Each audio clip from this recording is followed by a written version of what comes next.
자, 22년도, 그러니까 작년 거 호원고등학교 기출문제 풀이를 좀 해보겠습니다. 우선 간단한 문제들은 그냥 두 번째 페이지까지는 굉장히 쉽고요. 세 번째 페이지에 11번이나 이런 문제들은 풀이 방법만 얘기를 하고 넘어가도록 할게요. 자, 11번 문제는 읽어보자마자 이렇게 써야 되겠죠. px를 이걸로 나누었을 때 나머지가 3이고 그냥 넘어가지 마시고 꼭 써놓고 넘어가기. P1은 3이다. 그 다음에 또 요걸로 나누었을 때 나머지가 마이너스 3이다. 그랬으니까 P-2는 마이너스 3이다. 요거 두 가지 읽으면서 바로 써놓으시고 그 다음에 2x 플러스 3 괄호 px라는 식이 등장을 했는데 요 식을 요걸로 나눴다 그랬죠. 그쵸? 그럼 요거는 지금 인수분해가 되는 식이니까 인수분해 해가지고 쓰면은 x-1, x 플러스 2 요렇게 인수분해 됐죠? 요걸로 나눴다. 나눴으면 목 있어야 되겠고 그리고 나머지 요 뒤에 이제 나머지가 더해져야 되는데 2차식으로 나눴기 때문에 나머지는 ax 플러스 b죠? 요렇게 써놓은 상태에서 그대로 우리는 여기서 찾았던 요 두 가지 조건을 활용하기 위해서 x에다가 1을 쫙 집어넣어주고 x에다가 마이너스 2를 쫙 집어넣어주고 이게 풀이 방식이죠. 네, 그래서 1을 쭉 집어넣어주면 앞에 게 5가 되기 때문에 5 곱하기 p1 15가 되겠죠. 요것이 쫙 날아가고 요거 없어지는 거 알죠? 요렇게 다 날아가고요. 여기다 x자리에 1 들어갔으니까 a 플러스 b 자, 식 하나 나왔고 마이너스 2 집어넣으시면 여기가 마이너스 1이 되니까요. 요거는 p 마이너스 2가 되고요. 그럼 마이너스 1에 얘를 곱하는 거니까 3 그리고 마이너스 2a 플러스 b 자 이렇게 되겠습니다. 이렇게 둘이 연립하면 ab 나오고 ab가 나왔다는 건 rx가 나온 거고 그러면 r 마이너스 2 계산하시면 되겠죠. 풀어보면 답은 3번이 나옵니다. 자, 그 다음 13번. 요거 교과서에 있는 문제랑 똑같은 문제인데 숫자만 바꿔가지고 지금 나온 거거든요. 그래가지고 풀어보면 요거랑 이렇게 세 개를 곱하면 전체 부피가 나오고 거기서 지금 이제 요 안에 있는 게 이제 요게 2 요런 상태니까 요 하나 이렇게 뽑아내진 요 부분 하나의 부피가 8이에요. 그래서 8짜리 두 개가 지금 뽑혀져 나간 상황이죠. 그러면 전체 부피는 x 플러스 1에다가 x-1, x-1 이렇게 곱한 것이 전체 부피였는데 8짜리가 두 개가 뽑혀 나갔으니까 16을 빼야 되겠고요. 요거를 먼저 곱하면은 x제곱 빼기 1이죠? 그럼 요거랑 x-1을 전개하면 되겠네요. 그러면 x세제곱 나오고 마이너스 x제곱 마이너스 x에 플러스 1이니까 마이너스 15 이렇게 되겠습니다. 이게 문제에서 얘기하는 부피를 나타내는 식인데 그 식을 인수분해해보면 이런 모양이 된대요. 그러면 이제 우리의 고민은 이 3차식에 과연 얼마를 집어넣어야지 0이 나올까인데 뭐 1이나 마이너스 1은 택도 없고요. 15의 약수들 중에서 따져보는 거니까 1과 마이너스 1이 안 되면 3으로 넘어가야 되겠죠. 그래서 3을 집어넣어보면 요거를 우리 fx라고 이름을 붙일게요. f3의 값을 구해보면 f3이 27 빼기 9 빼기 3 빼기 15 해가지고 0이 나옵니다. 찾았네요. 3으로 조립제법 하란 얘기죠. 그래서 3으로 조립제법을 쭉 해줄게요. 이렇게 조립제법 해주시면은 1, 3, 2, 6, 5, 15, 빵! 이렇게 되겠고 자 그럼 얘가 이제 x-3에 x제곱 플러스 2x 플러스 5로 인수분해가 된다. 이런 뜻이 되니까 a, b, c 값 나왔네요. 요게 a, 요게 b, 요게 c 다 더하면 답은 4가 되겠습니다. 그쵸? 네, 그래서 이렇게 교과서에 있는 거가 그대로 나온 거 이런 것들 놓치면 안 되죠. 이런 거 놓치면 너무 억울합니다. 자, 그 다음에 그 밑에 문제도 보겠습니다. 14번. 자, 14번은요. 요 2차 방정식의 한근을 알파라고 할 때 요거는 이제 그 학교에서 풀었던 모의고사 문제들 중에 있었던 문제죠. 자, 한근을 알파라고 했어요. 내가 할 수 있는 것은 대입하는 것밖에 없습니다. 그래서 알파 제곱 마이너스 2알파 플러스 2는 0이다 라는 이거 하나를 가지고 이 식 하나를 가지고 지지고 볶고해서 얘의 값을 찾으시면 되겠고요. 자, 여기서 가장 거슬리는 부분은 차수가 가장 높은 알파의 4제곱이 제일 거슬리죠. 자, 그래서 저 녀석을 처리하기 위해서 요렇게 넘긴 다음에 여기다가 곱하기 알파 제곱을 한번 때려요. 그럼 알파 4제곱은 2알파 세제곱 마이너스 2알파 제곱이 되죠. 그럼 그대로 갖다가 요 자리에다가 2알파 세제곱 마이너스 2알파 제곱을 집어넣습니다. 자, 그러면은 요 식이 어떻게 바뀌냐면 2알파 세제곱에 마이너스 5알파 제곱에 플러스 5알파 제곱에 플러스 6알파 이렇게 바뀌었고, 여전히 우리는 얘가 거슬립니다. 그죠? 여전히 이 세제곱, 알파 세제곱이 거슬려요. 그래가지고 또 여기다가 알파를 한번 곱해가지고 알파의 세제곱은 2알파 제곱 빼기 2알파로 만들었어요. 그럼 요 알파 세제곱 요 자리에다가 또 2알파 제곱 빼기 2알파가 들어갈 수 있죠. 자, 그렇게 되면 어떻게 되냐면 4알파 제곱 마이너스 4알파 빼기 5알파 제곱 플러스 6알파. 자, 계산하면 마이너스 알파 제곱 플러스 2알파 이렇게 됩니다. 이렇게 되죠. 그러면 이것의 값을 찾으면 이제 답인데, 잘 들여다보면 아까 여기서 어떻게 하면 돼요? 여기서 마지막 센스, 자 2만 남기고 다 넘기면 되죠. 마이너스 알파 제곱 플러스 2알파가 되니까 똑같은 모양이 나왔네요. 그죠? 요거 똑같죠? 그럼 답은 2가 되겠습니다. 네, 이런 식으로 푸는 문제고요. 자, 넘어가서 이 페이지에서는 15번하고 16번은 그 교과서에 다 있던 문제들이기 때문에 틀리면 안 되는 문제죠. 자, 어떻게 해야 돼요? 2,1을 여기다가 한번 대입을 해서 식 하나 뽑아주고요. 1은 4 더하기 2a 플러스 b. 그래서 b가 뭐냐? b는 3 아니죠. 마이너스 2a 마이너스 3이다. 이렇게 b가 요거하고 같아요 라는 식을 하나 뽑아준 다음에 그걸 이제 여기다 넣으라고 그랬죠. 여기다 넣어주면 저 이차함수의 식이 x제곱 플러스 ax 하고 이제 b자리가 이걸로 그대로 바뀌니까 요렇게 됩니다. 네, 요런 이차 함수와 그 다음에 그 옆에 있는 직선, 요렇게 생긴 직선이 서로 접한다가 조건이죠. 접한다. 이차 함수하고 직선 두 함수가 접한다. 그러면 당연히 우리가 해야 될 일은 얘네 둘의 교점 찾는 식을 써서 그 식의 판별식이 0이다. 이렇게 푸는 거죠. 네, 그래서 교점 찾는 식 뭔지 알죠? 요거랑 같아요. 이렇게 쓰면 그게 교점 찾는 식이죠. 거기서 이제 잘 한쪽으로 넘겨가지고 판별식이 0이다. 이렇게 풀어주시면 A 값이 나올 거고 집어넣으면 B 값도 나올 거고. 네, 이렇게 푸는 문제였죠. 이렇게 풀어보면 답은 1번이고요. 자, 밑에 16번도 이것도 교과서 문제죠.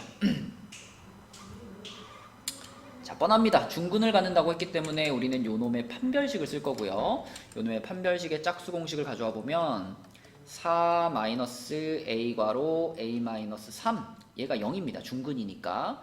자, 그럼 4-a 제곱 플러스 3a가 0이고요. 그럼 부호 바꿔서 인수분해하면은 요렇게 되니까 1, 4에 플러스 마이너스 a 값은 마이너스 1 또는 4가 되겠습니다. 근데 문제에서 a는 양수다라는 조건이 붙어 있으니까요. a 값은 요 놈이 되겠고요. 요거 a 값 찾았으면 중근을 찾아야 되니까 집어넣어야죠. 여기다. 그쵸?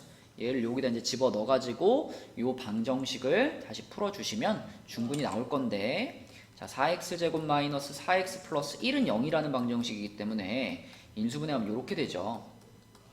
그래서 여기서 얻어지는 중근은 2분의 1이라는 중근입니다. 이걸 문제에서는 P라고 부르겠다는 거잖아요. 중근. 그래서 요 P하고 요거 아까 찾은 A 값하고 둘이 곱해라 그랬으니까 답은 2번이 되겠죠. 자, 그래서 어느 정도 이제 공부가 되어 있는 상태라면은 사실 여기까지는 쭉쭉쭉쭉 푸셨어야 되고요. 자, 이제 17번에서 이제 이거 좀 어려운데 이런 느낌을 받을 수 있는 게 처음으로 나오는 게 17번입니다. 자, 17번 문제 한번 볼게요. 17번 문제에서도 우리가 이제 익숙한 애가 하나 있죠. 루트 2분의 1 플러스 i라는 요 복소수. 자, 요 친구를 우리가 z라고 이름을 붙여보면 이 녀석 유명하죠. 제곱하면 i가 되는 녀석입니다. 네, 제곱을 해보세요. 제곱하면 2분의 2i가 돼가지고 i가 되거든요. z제곱이 i라는 사실을 발견을 했다면, 자, 우리가 f1은 이렇게 써볼게요. 우리 요 안에 거를 z라고 했으니까 n에 1 들어가면 z 플러스 z제곱 요런 거죠. 그죠? 그러면은 이제 기억을 확인하고 싶으니까 f9를 한번 써보면, 자, f9는 z의 9제곱 더하기 z의 10제곱 요거거든요. 그럼 과연 f1과 f9가 서로 같나? 자, 이걸 한번 생각해 봅시다. f1에서 f9가 되기 위해서는 무엇을 곱해야 하느냐면 z의 8제곱을 곱해야 합니다. 그쵸? 1제곱이 9제곱이 됐고 2제곱이 10제곱이 됐으니까 z의 8제곱을 곱하면 얘가 얘하고 같아지는데, 그런데 이 z의 8제곱이라는 것은 아까 우리가 찾았던 z제곱이 i라는 조건과 비교를 해보면 여기다 통째로 4제곱을 하면 되잖아요. 통째로 4제곱을 하면 이 z의 8제곱이 결국은 i의 4제곱과 같으니까 i의 4제곱 1과 같습니다.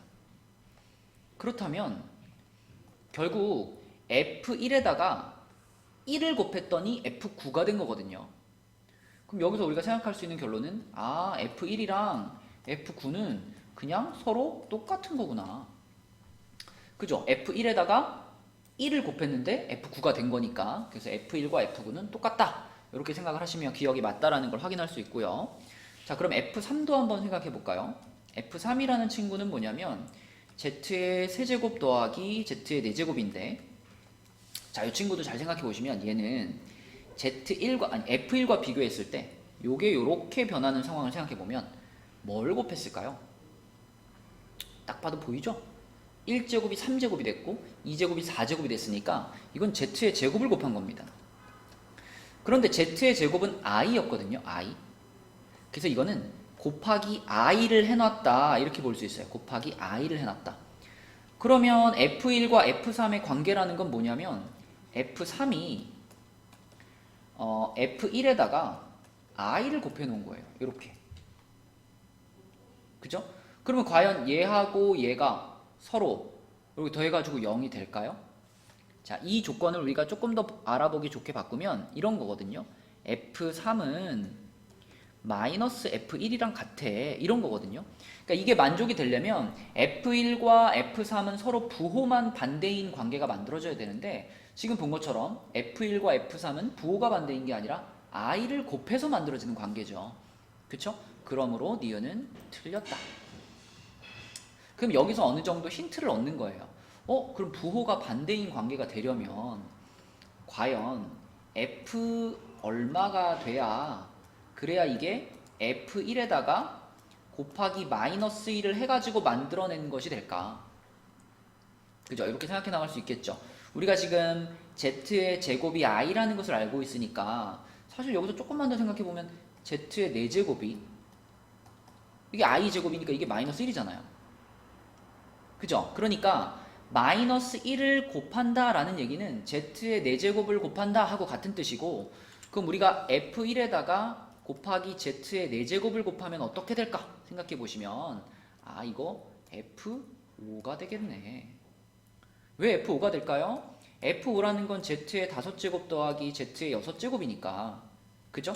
요 부분과 요 부분을 잘 비교해 보시면 차수가 4씩 올라갔죠? 네. 그러니까 z의 4제곱을 곱한 것이 바로 f5가 되겠고, 그 f5가 바로 그러면, 자, 요게 뭐였죠? 마이너스 1을 곱하는 상황이랑 같은 거죠. 그쵸? 따라서 f5가 바로 f1에다가 마이너스 1을 곱한 값과 같고, 그 얘기는 f1과 f5는 서로 부호만 반대인 그런 두 값이기 때문에 둘이 더하면 0이 돼 라는 사실을 우리는 발견할 수 있습니다. 조금 더 일반화를 시키면 fk라는 값과, 자, 그거에다가 4를 더해서 fk 플러스 4라는 값, 요게 두 개가 더해지면 항상 이거는 0이 되는구나 라고 우린 조금 더 일반화를 시킬 수 있어요. 그러면 디귿이 맞다라는 게 확인되죠.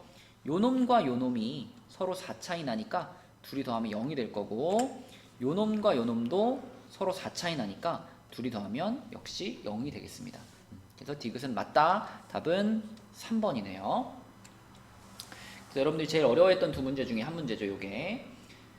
자, 그 다음에 그 밑에 18번 문제는 그렇게 어렵진 않았는데 자, 과정만 한번 살펴보겠습니다. 자, 요놈과 요놈이 서로 다른 두 점에서 만나고 교점 얘기가 나왔잖아요. 그럼 교점 찾는 식 써야죠. 자, 서로 다른 두 점에서 만나고 요거하고 요거가 같다. 이게 교점 찾는 식인데 자, 정리를 좀 할게요. x제곱 마이너스 2x 플러스 a 플러스 5는 0이죠. 그러면 이 방정식의 두 실근이 이게 바로 뭐하고 똑같은 개념이냐면 지금 이렇게 이차함수가 있고 직선이 하나 지나가니까 이런 상황인데 얘네 둘이 만나는 이 두 점의 x 좌표가 바로 이 방정식의 두 실근입니다.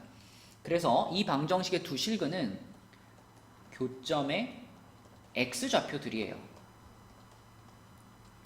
그런데 문제에서 뭐라고 했냐면 그 두 교점의 x좌표에 곱이 마이너스 3이다라고 했으니까 결국 이 방정식의 두 근의 곱이 그게 마이너스 3이라는 말과 같은 거고 두 근의 곱이면 여러분 알고 있다시피 요거잖아요. 근각계수의 관계에 의해서 이 부분 1이니까 얘가 두 근의 곱인데 그게 마이너스 3입니다. 결론적으로 a는 마이너스 8이 되겠고요. a가 마이너스 8이라는 것을 알았다면 그럼 이제 우리는 구체적으로 이제 요거를 찾아볼 수 있죠. 어떻게? 여기 집어넣고요. 이게 교점 찾는 식이었으니까 교점 찾는 식의 a 자리에 방금 찾은 마이너스 8을 집어넣으면은 요런 식이 만들어지고요. 그럼 요 식에서 1, 3의 플러스 마이너스니까 x 값은 마이너스 1 또는 3 요렇게 두 x 값을 찾을 수가 있습니다. 근데 가끔 이제 이걸 찾아놓고 나서도 여기서 막 고민을 하더라고요. 조금 더 정확하게 말하면 지금 찾은 이 두 개의 x 값은 이 두 교점의 x 좌표들이라고 했잖아요. 그래서 왼쪽 거의 x 좌표가 마이너스 1인 거고 오른쪽 거의 x 좌표가 3인 겁니다. 그런데 우리는 1, 4분면 위에 있는 점이 궁금하니까 자, 요 점은 별로 궁금하지 않고요. 요 점이 궁금한 점이죠. 그래서 요 점의 정확한 좌표를 찾아보면 x 값이 3이니까 y 값이 얼마일까? y 값은 집어넣으면 되죠. 여기다 넣든 상관없습니다. 그죠? 두 함수가 모두 이 지점을 지나가고 있기 때문에 찾은 x 값을 둘 중에 아무 거에다가나 집어넣으시면 y 값 나올 거고 여기다 넣는 게 편하겠죠, 당연히. x에 3 집어넣으시면 7 나와서 답은 3번이 되겠습니다. 네, 어렵지 않게 풀 수 있었고 마지막으로 요거 자, 논수령 2번 풀고 풀이를 마무리를 할게요. 자, 이거는 이제 3차식으로 나눌 때에 관련된 문제예요. 3차식으로 나눌 때 나머지 정리해서 3차식으로 나눌 때인데 물론 쉬운 문제는 아니지만 처음 보는 문제가 아니잖아요. 여러 번 만나봤던 문제니까 차분하게 풀면 풀 수 있다. 자, 우선 px라는 식을 x제곱 마이너스 2x 플러스 4로 나누었죠. 그때의 몫이 qx, 그때의 나머지가 2x 마이너스 1입니다. 근데 문제에서 이런 걸 하나 알려줬어요. q-2는 1 요걸 알려줬으니까 이걸 먼저 좀 소화를 시키고 가겠습니다. 자, 방금 쓴 식에서 이 q-2라는 거는 여기에다가만 사용할 수 있는 거거든요. 그래서 밑으로 넘어가면 이제 더 이상 쓸 수가 없기 때문에 요 식에다 그대로 x자리에 마이너스 2를 한번 집어 넣을게요. 그러면 p-2는 하고 마이너스 2가 들어가면 12 하고 요것도 1 되니까 12에다가 마이너스 5가 되겠네요. 얘가 1입니다. 얘가 7이죠. 그쵸? 그러니까 우리는 여기서 p-2의 값이 7이야 라는 걸 하나 뽑아낼 수 있죠. 그쵸? 자, 그래서 p-2의 값이 7이야. 요거를 찾아놓고 가야 그 이후에 풀이 과정이 수월하게 잘 풀리고요. 그럼 여기까지 했으면 얘는 이미 사용한 겁니다. 얘는 이제 더 이상 안 봐도 돼요. 요걸 찾아냈다면. 자, 근데 여기 썼던 식은 이 3차식으로 나누는 그 상황에 메인이 되는 식이 아니죠. 메인이 되는 식은 이걸로 나누었을 때 이게 메인 되는 식이니까 자, 메인 되는 식을 써보면 요거 바로 인수분해 해서 쓸게요. 요렇게 되겠고 여기에 이제 몫을 곱해야 되는데 여기다 또 QX라고 쓰면은 아까 점 QX랑 똑같은 애 같잖아요. 근데 그거하고는 달라. 그런 뜻으로 이렇게 Q 프라임을 하나 붙이겠습니다. 뭐 큰 의미는 없어요. 그냥 몫을 나타내는 식인데 아까 전에 QX를 썼으니까 QX 말고 다른 거야. 그래서 이렇게 붙여주고요. 그리고 이제 나머지 RX. 이 나머지를 우리는 2차식으로 예상할 수 있죠. 그죠? 여러분 다 알죠? 3차식으로 나눴기 때문에 나머지는 2차식. 자, 그럼 늘 풀이했던 방법대로 풀어보면 요렇게 한 덩어리, 요렇게 한 덩어리. 이 부분이 지금 RX를 나타내는 부분이죠. 자, 이렇게 두 덩어리의 합으로 이루어져 있어요. PX는. 그런데 앞에 있는 녀석은 x제곱 빼기 2x 더하기 4라는 얘를 인수로 갖고 있죠. 그 말은 px를 이걸로 나누었을 때 이 앞에 있는 덩어리에서는 나머지가 나오지 않아. 그죠? 얘를 인수로 갖고 있다는 얘기는 이 앞에 있는 덩어리는 얘로 나누었을 때 나누어 떨어지는 부분이기 때문에 여기서는 나머지가 나오지 않습니다. 그럼 결국 여 위에서 얘기한 이 2x-1이라는 이 나머지는 그럼 어디서 나온 나머지냐? 여기서 나온 나머지라는 거죠. 여기서 나온 나머지.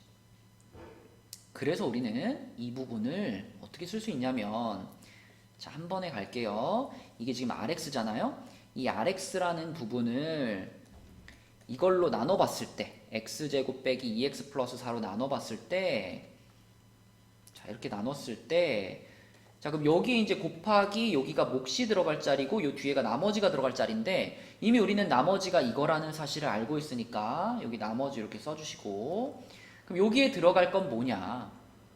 자, 여기에 들어갈 것은 요렇게 생긴 2차식을요. 요렇게 생긴 2차식을 이렇게 생긴 2차식으로 나눈 거잖아요. 2차식을 2차식으로 나눴기 때문에 몫은 상수가 되고요. 그 상수는 뭘까? 얘를 얘로 나눈 거니까요. A가 됩니다. 그쵸? 3차식으로 나눌 때는 항상 요렇게 생긴 애를 요렇게 바꾸는 요 단계가 들어가 있죠. 이게 3차식으로 나눌 때에서 가장 중요한 부분이라고 볼 수 있죠. 자, 그럼 그렇게 해서 RX를 표현을 했고요. 그러면 아까 전에 우리가 찾아놨던 조건, 요 조건 가져오겠습니다. 요거 이용해서 자, P-2는 이렇게 한번 써보면 앞에 있는 덩어리는 다 빵 되는 거 보이죠? 얘 때문에 다 빵이 되고요. 뒤에 있는 덩어리가 RX였잖아요. 그럼 RX에다가 마이너스 2 집어넣은 것이 결국 P-2하고 같은데, 근데 P-2는 7이었기 때문에 R-2도 역시 7입니다. 이거 한 가지만 있으면 우리는 요거 A 처리할 수 있잖아요. 자, 그래서 R-1을 다시 한번 써보면 R-2는 자, 여기에 마이너스 2 들어가면 12, 거기다 A 곱했고요. 여기 마이너스 2 들어가면 마이너스 5, 자, 이렇게 표현되는데, 근데 R-2가 아까 7이라면서요. 7이라고 했으니까 아하, A는 1이구나. 자, A가 1이면 RX 완성됐습니다. RX, 요게 RX였는데 A가 1이에요. 그죠? 요게 1 들어갔어요. 그러면은 쭉 전개했다 생각하면요. X제곱 나오고 X 사라지고요. 4랑 마이너스 1이랑 더해서 3, 요렇게 RX가 완성이 됩니다. 그리고 R1의 값을 구하라 그랬으니까 답은 4가 되겠죠. 그래서 다시 한번 훑어보면 3차식으로 나눈다 라는 전형적인 문제인데 딱 한 가지, 보통은 요거를 미리 알려주거든요. 문제에서 처음 시작할 때부터. 네, 근데 요거 하나를 요런 조건으로 바꾸어 가지고 썼다. 그것만 조금 변형시킨 거고, 그 이후의 풀이 과정은 우리가 많이 풀어봤던 3차식으로 나눌 때 그 과정을 그대로 따라가고 있습니다. 그래서 교과서에서 봤던 쉬운 문제들은 촉촉촉촉 실수 없이 풀어내시고, 그리고 마지막에 시간을 좀 남겨가지고 이런 문제들 조금 고민해서 풀어내고, 그렇게 하면 아주 환상적인 풀이겠죠. 네. 시험들 잘 보시기 바랍니다.